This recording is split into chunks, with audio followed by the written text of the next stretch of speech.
루마니아의 목회자 리차드 범브란트는 공산 정권 아래에서 예수 그리스도를 전했다라는 이유 하나만으로 체포되었고, 여러 기록들을 살펴보면 그가 총 14년간의 수감 생활을 했다고 알려져 있습니다. 기독교 역사 자료와 관련 단체 기록들은 그가 오랜 기간 옥중 생활과 고문을 견디면서 그럼에도 불구하고 믿음을 버리지 않았다라고 전하고 있습니다. 한 자료는 그가 감옥 안에서 자신의 이름조차 말하지 못하는 상태로 취급되었다라고 기록하죠. 그 이야기를 들으면서 마음에 한 가지 남는 게 있어요. 어떤 시대에는 예수님의 이름을 말하는 것조차 단순한 종교 표현이 아니었구나라는 것입니다. 예수의 이름을 말하는 게 체포의 이유가 되었고, 예수의 이름을 선포한 게 감옥에서 신문당하는 이유가 되었고, 또 고문의 이유가 되었습니다. 어떤 경우에는 예수의 이름을 말하는 게 죽음의 이유가 되기도 했습니다. 우리는 종교의 자유가 있는 나라에서 살아가고 있습니다. 그래서 오늘 이 본문 말씀을 묵상할 때 자칫 이렇게 생각하게 될 수도 있어요. 이건 옛날 얘기지. 요즘은 안 그렇잖아. 요즘 시대에 교회 다닌다고 말한다고, 예수 이름을 말한다고 감옥 가는 시대는 아니잖아. 그런데 여러분, 오늘 본문의 핵심은 단지 종교의 자유가 있냐 없냐의 문제가 아닙니다. 핵심은 이거예요. 예수의 이름이 내 안전과 충돌할 때 나는 무엇을 붙들 것인가? 예수님의 이름이 내 지금 삶의 자리와 충돌할 때 나는 무엇을 선택할 것인가? 예수의 이름을 드러내면 내가 뭔가를 잃을 수 있을 때, 그때 나는 여전히 그 이름을 붙들 수 있겠는가? 오늘 본문은 바로 그 이야기입니다. 사도들은 예수님의 이름을 말했고 그 이름 때문에 붙잡혔습니다. 그 이름 때문에 신문받았습니다. 그 이름 때문에 앞으로 더 큰 위험에 들어갈 수 있는 자리에 서게 됐어요. 그러므로 오늘 말씀은 단순히 교회 다닌다고 말할 수 있느냐 없느냐의 정도의 질문이 아닙니다. 오늘 말씀은 예수의 이름 때문에 내가 뭔가 내 삶의 자리에서 잃을 게 있을 때, 그때도 내가 예수의 이름을 붙들 수 있겠는가? 이 질문이 오늘 우리에게 주어진 질문입니다. 오늘 본문은 사도들이 공회라는 곳 앞에 서게 된 장면입니다. 여러분, 이 공회라는 곳은 단순히 회의하는 자리가 아니에요. 권력이 있는 자리고 사람을 침묵하게 만드는 자리입니다. 잘못 보이면 큰 대가를 치를 수도 있는 자리입니다. 그리고 그 자리에서 이 사도들은 이런 질문을 받죠. 너희가 무슨 권세와 누구의 이름으로 이 일을 하였느냐? 라는 겁니다. 여러분, 오늘 본문이 우리의 삶에 적용되어 가져올 때 이 질문을 우리는 가볍게 여기면 안 돼요. 오늘 우리에게 있어서 여러분, 공회라는 곳은 어떤 곳입니까? 그곳은 내가 진리를 선포하면 손해볼 수 있는 자리예요. 하나님의 말씀대로, 예수의 말씀대로 하면 기회를 잃을 수도 있는 자리입니다. 내가 하나님 앞에 정직하게 서면 다른 이들과의 관계가 틀어질 수도 있는 자리입니다. 예수님의 가치대로 살면 불이익을 감당해야 하는 자리예요. 침묵하면 편하지만 내가 말하면, 진리를 말하면, 예수를 말하면, 고백하면 대가를 치러야 하는 자리입니다. 바로 그런 자리가 오늘 우리의 공회입니다. 그래서 오늘 이 본문 말씀은 우리에게 신앙의 아주 깊은 자리를 묻습니다. 나는 정말 예수의 이름을 내 안전보다 더 귀하게 여기는가? 나는 정말 예수의 이름을 내 계산보다 더 크게 붙들고 있는가? 나는 정말 예수의 이름 때문에 잃을 수도 있다는 사실을 알고도 여전히 그 이름을 사랑하는가? 제가 예전에 한 권사님의 간증을 들은 적이 있습니다. 그 권사님은 무역회사에 다니던 분이었어요. 그런데 마침 회사에서 이 관리자급을 뽑으려고 합니다. 승진의 기회가 찾아온 거예요. 그런데 그 회사 안에서 그 권사님을 포함해서 두 사람을 승진 후보로 이렇게 올렸습니다. 둘 다 능력도 있고 주변 사람들의 평판도 좋았어요. 그 누가 승진해도 이상하지 않았습니다. 그런데 어느 날 회사에서 그 두 사람을 각각 따로 불렀다고 해요. 그리고 그 권사님께 이 회사 임원들이 아주 미묘한 제안을 하나 했다고 해요. 그게 뭐냐면 이번 분기 실적 보고서에 숫자를 조금만 다듬어서 보고해 주면 좋겠다는 겁니다. 실적은 조금 더 잘 나와 보이게, 그리고 손실은 조금 줄어들어 보이게 숫자를 조금만 다듬자는 거예요. 완전히 거짓말하자는 것도 아닙니다. 그냥 좀 보기 좋게만 정리하면 된다라고 이야기를 합니다. 그러면서 만약 당신이 그걸 해주면 이번 승진은 당신 쪽으로 가게 될 겁니다 라고 이렇게 이야기를 한 거예요. 그 제안을 받고 권사님이 한참을 고민했다고 해요. 승진하면 내가 하고 싶고 할 수 있는 일도 많아지고 인정도 받고 연봉도 전보다 많이 올라서 가족들을 생각하면 그래, 이번 한번 눈 딱 감고 완전히 사기치는 것도 아닌데 그리고 뭐 회사에서 그렇게 해달라는 건데 눈 한번 딱 감고 하자 하는 생각이 들었답니다. 그런데 가슴 한켠엔 자꾸만 이런 생각도 든다는 거예요. 예수님이라면 지금 나에게 뭐라고 말씀하실까? 그렇게 다른 한 사람은 고민하다가 그 제안을 받아들였어요. 이 정도는 누구나 다 하지 않나?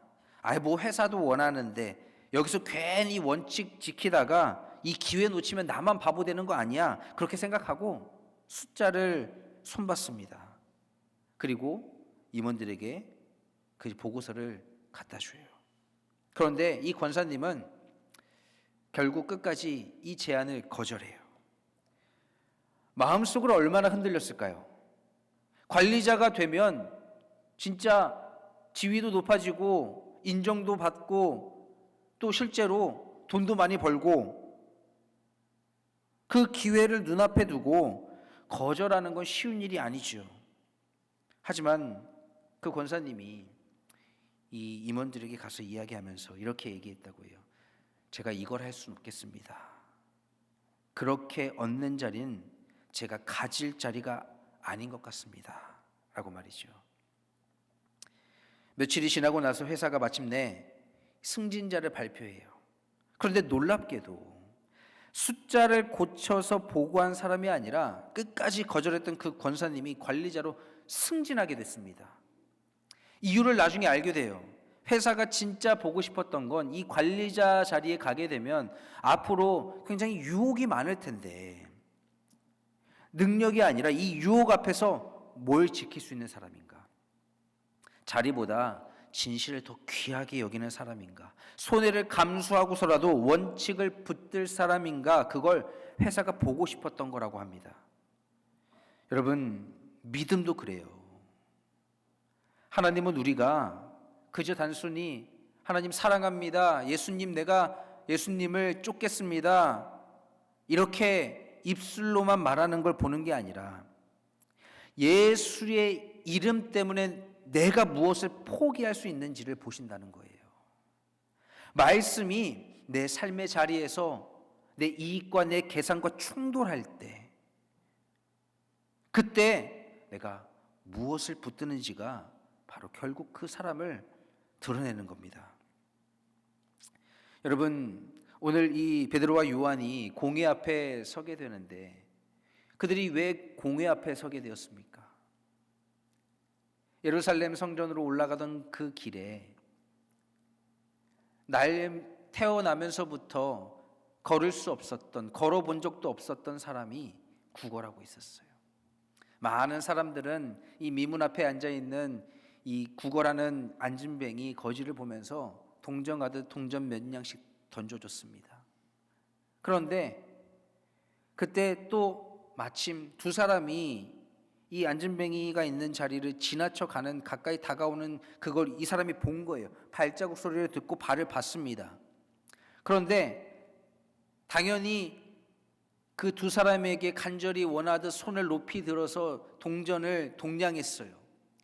그런데 바닥에 떨어지는 동전 소리는 들리지 않은 채 발자국 소리가 자기 앞에서 멈춘 거예요. 그러더니 그 중에 한 사람이 이렇게 자기에게 선포하듯이 얘기합니다. 내가 내게 줄 은과 금은 없지만 나사렛 예수 그리스도의 이름으로 명하노니 일어나 걸으라. 그런데 그때 갑자기 다리에 힘이 붙기 시작하고 발목에 힘이 들어가서 정말 말한 대로, 선포한 대로 다리에 힘을 딛고 땅에 설 수 있게 된 거예요. 얼마나 놀랍습니까? 아니, 태어나면서부터 한 번도 두 발에 힘이 들어가 본 적도 없고 걸어본 적도 없고 뛰어본 적도 없던 사람이 갑자기 나사렛 예수 그리스도의 이름으로 명하자, 일어나 걸으라 명하자 다리에 힘이 붙고 걷게 된 거예요. 너무 신이 나서 그동안 단 한 번도 성전 안뜰로 들어가 본 적도 없던 이 사람이 마침내 성전 안뜰로 들어가게 됩니다. 그리고 뛰면서 막 돌아다니면서 외쳐요. 예수 그리스도의 이름을 찬양합니다. 사람들이 놀라죠. 아니, 저 사람 분명 아까 전까지만 해도 성전 미문 앞에서 구걸하던 사람이 아니냐, 한 번도 걸어본 적도 없던 사람이 아니냐. 그런데 어떻게 그 사람이 지금 이렇게 방방 뛰며 돌아다닐 수 있느냐. 그 사람을 보고 그 사람이 외치는 이름을 가만히 들어보자 그동안 잠시 잊혀졌던 이름, 예수 그리스도의 이름이 울려 퍼지는 거예요. 십자가에서 죽음으로 말미암아 잠시 사라졌던, 잊혀졌던 그 이름이 성전에 다시 울려 퍼지기 시작했습니다. 베드로와 요한은 회당에 가서 말씀을 전하고, 그런데 여러분, 예수님의 이름이 우리의 삶의 장식품으로 머물면 세상은 별로 불편해하지 않아요. 예수님의 이름이 그저 이 주일날, 이날 하루 만에 언어로만 남아있으면 세상은 그저 가만히 내버려 둡니다. 그런데 예수의 이름이 내 선택을 바꾸고 내 가치관을 바꾸고 내 사용법을 바꾸고 내 돈과 내 시간과 내 관계를 바꾸기 시작하면 그때부터 충돌이 일어나기 시작해요. 예수님의 이름이 선포될 때까지만 해도 문제가 없었습니다. 그런데 그 예수의 이름이 선포되고 그 선포된 이름을 들은 사람들의 삶에 변화가 조금씩 찾아오려고 하자 그때 종교 지도자들이 심각하게 그걸 여기기 시작한 거예요. 그래서 오늘 공회 앞에 베드로와 요한을 세웁니다. 여러분, 예수의 이름을 붙들면 직장에서 어떤 보고서는 못하게 될 수도 있어요.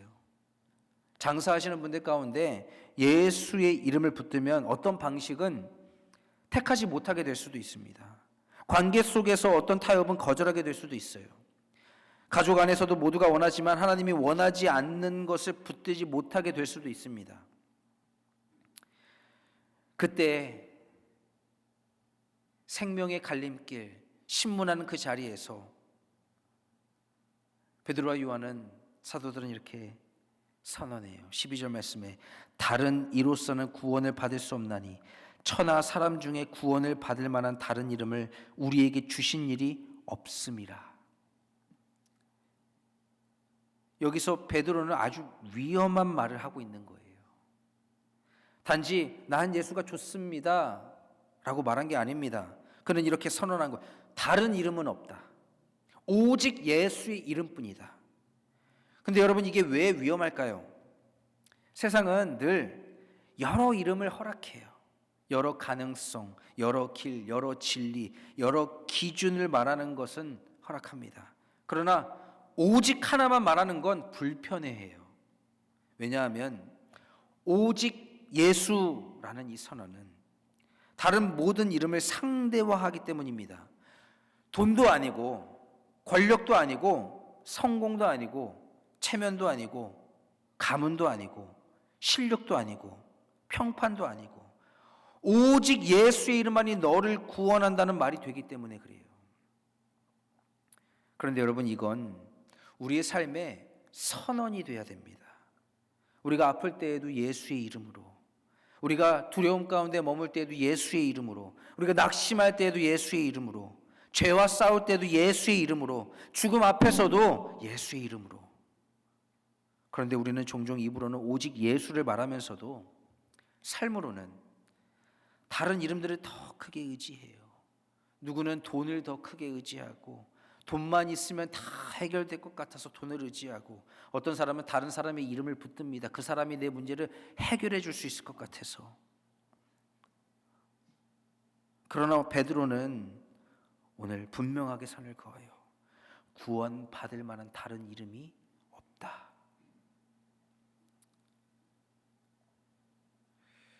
오늘 본문을 깊이 묵상할수록 우리는 신앙의 진짜 시험이 무엇인지 보게 됩니다. 그건 단지 네가 예수를 믿느냐 하는 질문이 아니에요. 진짜 시험은 이거예요. 예수의 이름 때문에 네가 무엇을 잃을 수 있느냐, 무엇을 내려놓을 수 있느냐. 이번 연회 때 연회가 되면 이제 해외에 파송되어서 나간 선교사님들이 들어옵니다. 들어와서 선교 보고를 해요. 그런데 이 선교 보고하던 중에 중국에 있는 한인 교회에 파송된 이 목사님이 이런 이야기를 하는 거예요. 최근에 자기 교회에 공안들이 들이닥쳤대요. 공안들이.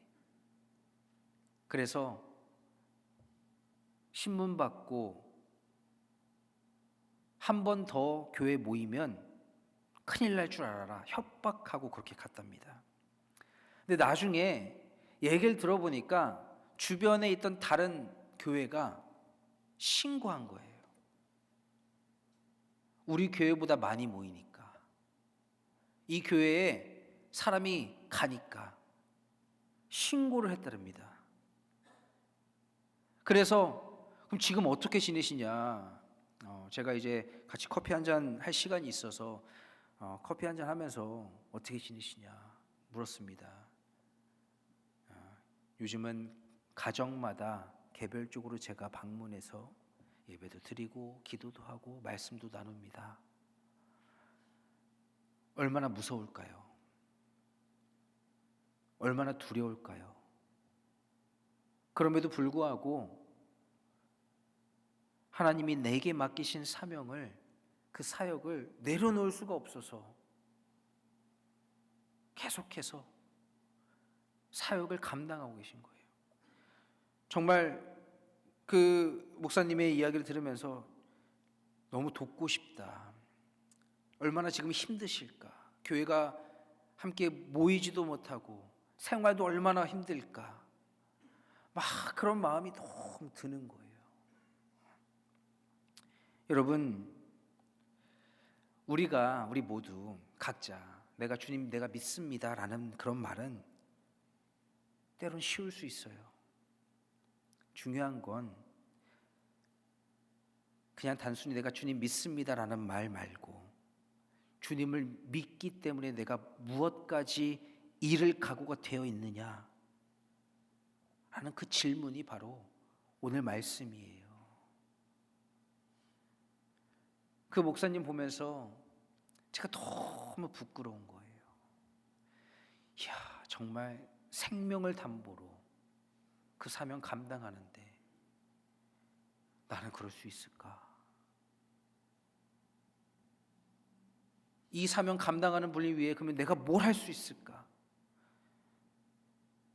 사도들은 예수의 이름 때문에 위험을 감수했습니다. 오늘 이 사도들은 우리에게 이렇게 질문하고 있어요. 너는 예수의 이름 때문에 뭘 포기할 수 있느냐? 예수의 이름 때문에 뭘 내려놓을 수 있느냐? 예수의 이름 때문에 내가 뭘 잃어도 괜찮다고 말할 수 있느냐? 사랑하는 참사랑교회 성도 여러분, 오늘 이 예배 자리에서 다시 고백하길 바랍니다. 주님, 내 안전보다 주님의 이름을 더 귀하게 여기게 하여 주옵소서. 주님, 내 계산보다 예수의 이름을 더 크게 붙들게 하여 주옵소서. 주님, 내가 잃을 것이 생길지라도 예수의 이름을 놓지 않는 사람이 되게 하여 주옵소서. 주님, 오직 예수의 이름만이 구원이며 생명이며 소망임을 끝까지 붙들게 하여 주옵소서. 그 은혜가 오늘 저와 여러분에게 있기를 원합니다. 그래서 세상이 금지하고 싶어하는 이름을 우리의 삶은 더욱 분명하게 붙드는 성도가 되기를 주님의 이름으로 간절히 축원합니다. 시간 함께 기도하겠습니다.